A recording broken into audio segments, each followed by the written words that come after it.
Au pied de ce qui reste de la mangrove commence un voyage à travers le sentier de Montabo. Salué par les bambous, le parcours est vert, empli de végétation dense et variée dans lesquelles les écureuils aiment à prendre leur temps pour déjeuner. Figuiers étrangleurs et arbres canons appréciés des paresseux montent la garde devant la forêt et ce sont les fourmis maniocs qui nous montrent le chemin de la regrettée passerelle. Vous pouvez admirer les bananiers sauvages, les grosses termitières, les palmiers, sentir l'odeur citronnée de la feuille des lantana camara, dénicher encore la sève blanche du bois d'encens, utile pour allumer son barbecue en été. Au détour d'une feuille, la mer borde le littoral.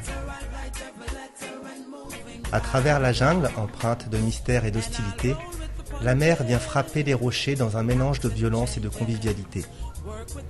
Sur le chemin, le visiteur pourra prendre son temps pour admirer l'immensité de l'océan Atlantique, contempler le phare de l'Enfant perdu, les îlets du Pont et le Malingre, représentatifs des magnifiques îles qui observent la Guyane. Les dauphins dansent non loin des pêcheurs. Reprendre sa route, goûter les fruits de l'arbre maripa. Le sentier de Montabo, vous l'avez compris, c'est l'image même de la Guyane.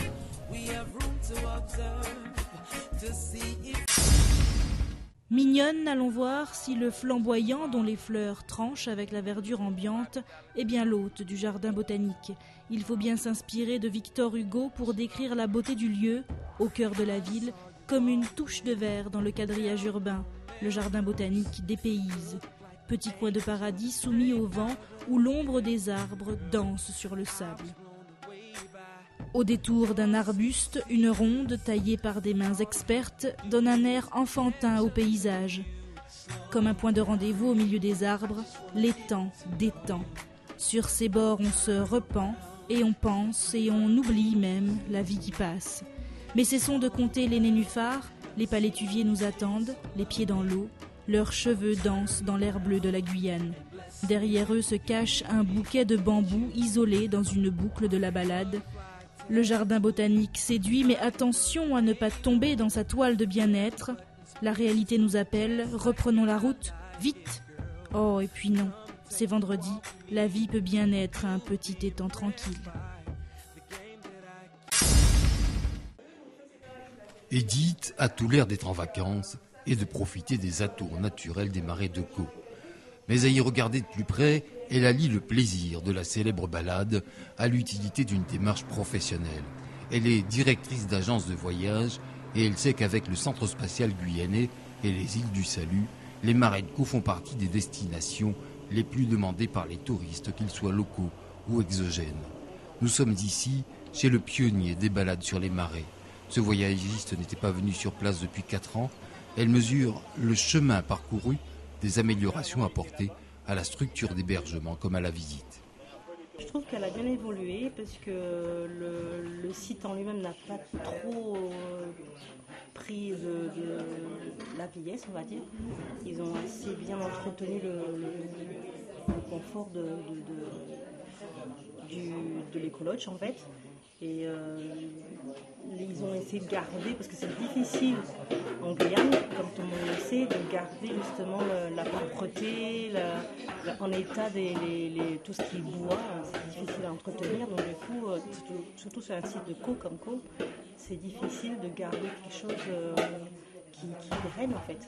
Et je trouve que c'est assez bien entretenu et c'est très bien, puisque c'est un produit exceptionnel, je veux dire.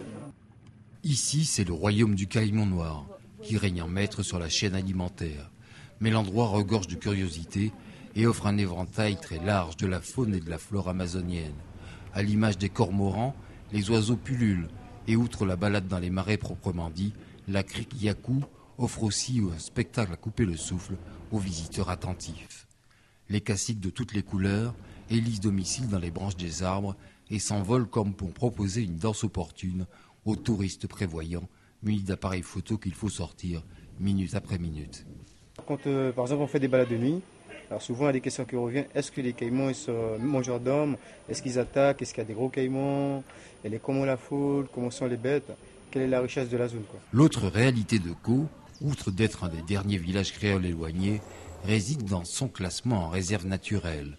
Pour répondre à vos questions, comprendre l'objectif de cette protection et vous sensibiliser à la problématique du développement durable, la maison de la réserve est une étape incontournable. Au niveau de l'accueil des visiteurs, notre but soit de la sensibilisation générale à l'environnement, on va dire, et aussi d'expliquer en fait au niveau de la réserve nationale des marais de Kongwa les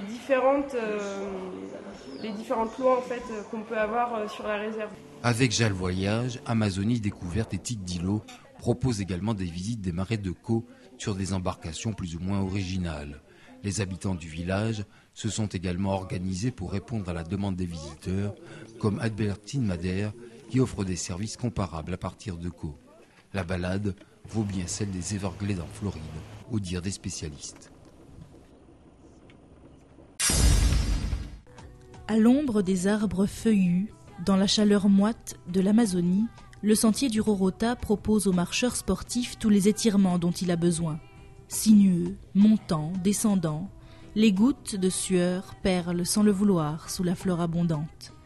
Sur le sol, des années de pluie glissées le long du sentier ont creusé un sillon. Les jours de sécheresse, les araignées viennent y tisser leurs toiles. À la moindre averse, elles seront balayées comme des poussières. Montons davantage le long du Rorota.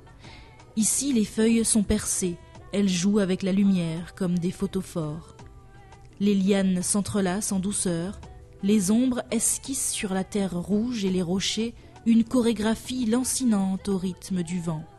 Là, les feuilles de balisier, déchirées comme des guenilles, habillent les troncs et jonchent le sol. La désorganisation de cette nature abrupte subjugue et ravit. Au milieu du vert, quelques fleurs crachent leurs couleurs dans les paysages. Au bout de ces petits plaisirs visuels, la bouffée d'air et de soleil nous attend. À nos pieds, Montjoly porte son nom mieux que jamais. L'horizon nous ouvre le monde. Comme un avant-goût de paradis, le ciel et la mer se côtoient, se caressent, se touchent du bout du bleu. Mais il faut déjà redescendre. En quittant les cieux, les branches nous font une haie d'honneur et nous nous inclinons devant la majesté de la nature guyanaise.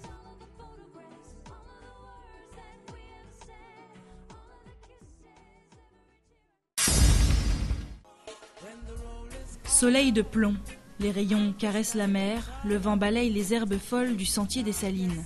Au détour d'un arbre, le promeneur apprend les noms et les particularités des oiseaux qui peuplent les arbres. Quelques minutes de marche et le voilà dans un autre univers. La plage est derrière et un monde de marécages s'ouvre à lui. Nénuphar et caïman, s'il a de la chance et des yeux bien attentifs. À l'abri d'un carbet sous l'œil endormi des chauves-souris, au milieu d'un ersatz d'Everglade, le promeneur peut rêver et contempler en silence l'eau calme du marais. Repartons sur le chemin des Salines. Entre les palétuviers, un pont en bois entraîne le promeneur dans une forêt flottante. Les racines s'en mêlent et se démêlent sous ses pieds.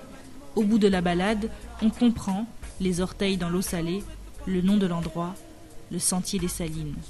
De retour sur la plage, l'air marin revigore et rappelle combien la Guyane est un beau pays.